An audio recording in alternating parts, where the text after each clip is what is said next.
This Tamil hero film impressed me for so many reasons, but the same reasons would upset the fans. How is that? Let's talk about it. Hello guys, I'm Nona Prince, and as you can see, not in my usual place, but doing my usual thing, talking about the latest Tamil film, Vidaamuyarchi, the Ajith Kumar Trisha starrer, directed by Magizh Thirumeni. Now this film is actually a remake or adaptation, whatever you want to call it, of a Hollywood film called Breakdown. And I actually read the story of that film, and they've actually changed a lot. The plot beats are similar, but a lot of other stuff has been added. Honestly, there's so much to appreciate about this film, but by the end, it leaves you with a sour taste because of the choices the film makes. So to explain you my perspective, you need to know some context on why the things I like the fans would not. Now this is a film of a big hero, that too Ajith Kumar, who's a superstar in Tamil, but in recent years is not very active, is not on social media. The only ways fans get to interact to him is, after every 2 years when he makes a film. And I've learned that whenever he makes a film, he doesn't promote it, no interviews, nothing. He makes a film, it gets released and people come to watch it. That's just superb. Now you usually associate a big hero film to be very massy. It will have those high moments for the fans to cheer, all that entertainment they come for. But this film is not that at all. The trailer of the film promised that it will be grounded with intense narrative. It will not be about the hero giving him the elevation scenes, his big epic entry, no interval bangs, nothing of that sort. And that made me excited because he is a star who's challenging the kind of work he's doing and challenging the audience. And it's not the first time he has done that. The only other film I've seen of his is Mankata, where he plays an antagonist, which for its time was a big risk. So this film delivers on this promise, but for the fans who want to see their hero in a certain way, they will be disappointed. That's the baggage of Stardom. They want to have those moments for the hero where they can whistle, they can applause for him, but this is not that kind of a film. And I can understand if many are not happy with the film. Now where the film falters for me is that the setup is so grounded, but by the second half, they resort to that fan service in its own style. They add those forced hero moments which don't really make sense in the narrative, but are there for the fans to witness. So they let go the restraint they had over the narrative they were telling. It felt like they were in two minds. They weren't clear. They couldn't stick to the conviction. They would have either gone the grounded way throughout the film, which they really set up, and I would have loved that, or they could have also gone the massy way throughout the film because there was the potential for that. But that would end up as cliche, which we have seen many times. It would become another Taken. Now moving ahead, there will be some minor spoilers, so if you have seen the film, then only continue watching. This film is of two halves. The good setup in the first and the letdown in the second. I really love the relationship drama they build up in the first 15 minutes, which is cut non-linearly. It explains you beautifully the whole deal between these two characters. The chemistry of Trisha and Ajith is so good, and it's such a refreshing way to do so instead of doing it a traditional way, one by one linearly. It definitely could have been more efficient, but just the starting tells you are in for something special. And the nuances they capture between a relationship, the things that happen, how people fall in love and how they fall apart, how trauma can affect two people, and how they cope up with separately and become distant, become two very different persons who maybe are not in love anymore. But by the end of the film, they just resolved it, which for me was a big letdown considering how well they had built it up. To just show that everything is normal, it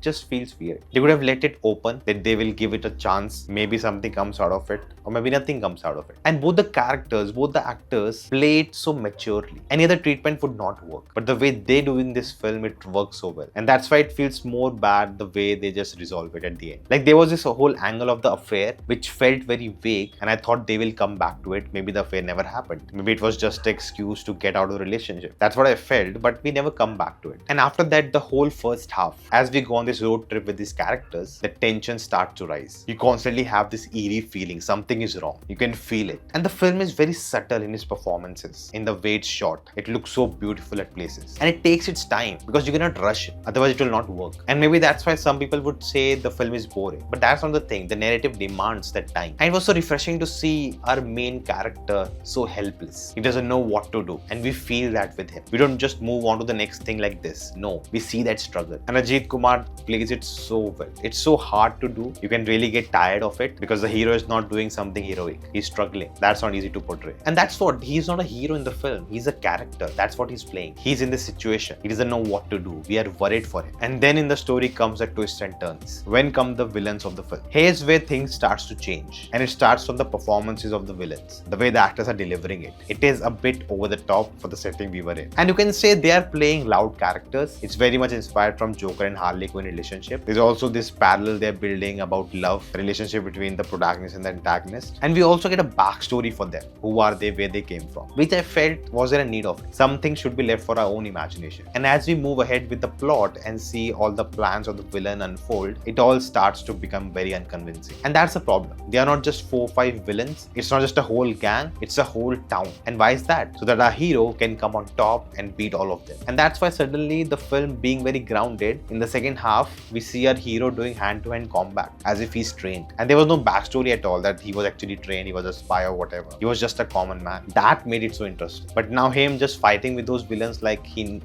no martial arts for all his life, it didn't work out. Mind you, he still gets beaten up. There's a struggle for him to defeat the villains. But still they turn it into hero versus all of them. And he'll take them down one by one. And even technically, I would say the film takes a dip in those moments. Like there are some cool action moments. They were very ambitious with it. But in between, there are a lot of random cuts. There was this one very silly moment with the grandma. Like it made no sense to me. And also the action was edited very quickly. Like there was no time given to the impact of a hit. We're just quickly jumping over. And I feel like if they had stayed grounded, make it more convincing, you just have to fight few of the villains. 4 or 5. One by one, he takes them down over the journey to get his wife. That would have been way more convincing. Have to give a big shout out to Anirudh's music also. But at many point, it was not matching with the visuals. So the film neither satisfies the fan nor me who actually wanted what they were trying to make. But I was definitely satisfied to see a star experimenting and actually almost get it right. But who hasn't got it right is Shankar. What went wrong with him? Check out in this video where I broke it down with his last 2 films and why they are not working. Do let me know your thoughts in the comments below and I will see you next time.